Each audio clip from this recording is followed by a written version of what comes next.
हैरान करने वाली बात यह कि बीजेपी के जो नेता आपदा से प्रभावित लोगों की मदद करने पहुंचे, उनके ऊपर हमला हुआ। इस हमले में बीजेपी के नेता बुरी तरह घायल हो गए, हॉस्पिटल पहुंच गए। मालदा से बीजेपी के सांसद खगेन मुर्मू, विधायक शंकर घोष और बंगाल बीजेपी के प्रेसिडेंट समीक भट्टाचार्य जलपाईगुड़ी के बाढ़ प्रभावित इलाकों का दौरा करने गए थे। जब बीजेपी नेता नागरकोटा गांव में पहुंचे तो भीड़ ने घेर कर उन पर पत्थरबाजी की। बीजेपी के सांसद और विधायक बड़ी मुश्किल से जान बचाकर अपनी गाड़ी तक पहुंचे तो भीड़ ने उनकी गाड़ी पर लाठी डंडों और ईंट पत्थरों से अटैक कर दिया। खगेन मुर्मू और शंकर घोष बुरी तरह घायल हो गए। खून से लथपथ बीजेपी के दोनों नेताओं को पहले पास के हॉस्पिटल में ले जाया गया, लेकिन चोटें गंभीर थी, इसलिए उन्हें बड़े हॉस्पिटल में शिफ्ट करना पड़ा। प्रधानमंत्री मोदी ने भी बंगाल में बीजेपी सांसद और विधायक पर हमले की निंदा की है। बीजेपी ने हमले के लिए ममता बनर्जी को जिम्मेदार ठहराया। सुधांशु त्रिवेदी ने कहा कि बंगाल में राजनीति किस स्तर पर पहुंच गई है, आज की घटना इसका सबूत है। ममता बनर्जी बाढ़ से बेहाल लोगों की मदद नहीं कर रही हैं और अगर कोई मदद के लिए पहुंचा तो उस पर तृणमूल कांग्रेस के गुंडों से हमला करवाती हैं। ये लोकतंत्र की हत्या करने जैसा है, इससे बर्दाश्त नहीं किया जाएगा। एक तरफ भारतीय जनता पार्टी के सभी नेता, सांसद और विधायक उन बाढ़ पीड़ितों की सेवा के लिए अपनी अपनी क्षमता अनुसार जी जान से लगे हुए हैं। दूसरी तरफ तृणमूल कांग्रेस की नेत्री न सिर्फ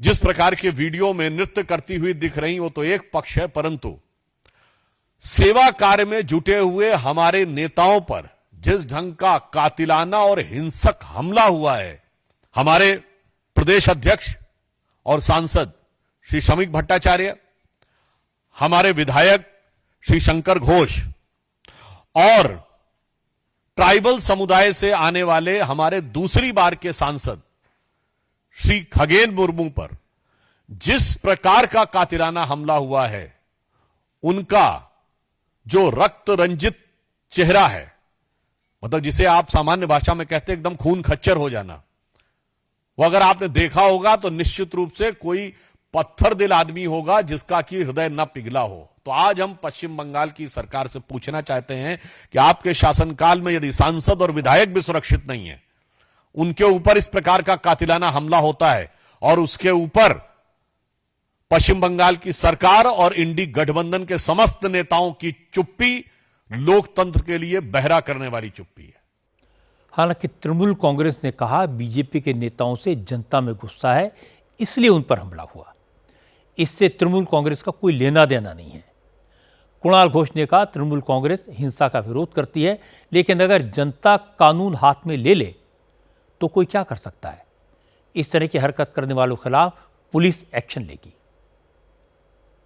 भाजपा लीडर्स के ऊपर जो इंसिडेंट हुआ है, हम लोग ये सपोर्ट नहीं करते हैं, लेकिन आज उसके बाद जिस तरह भाजपा तृणमूल को नाम जोड़ के डिस्टॉर्टेड कैंपेन चला रहा है, वो भी हम लोग प्रोटेस्ट कर रहा है। देखिए, ये आज जो हुआ है, ये भाजपा का अपना पाप का नतीजा है।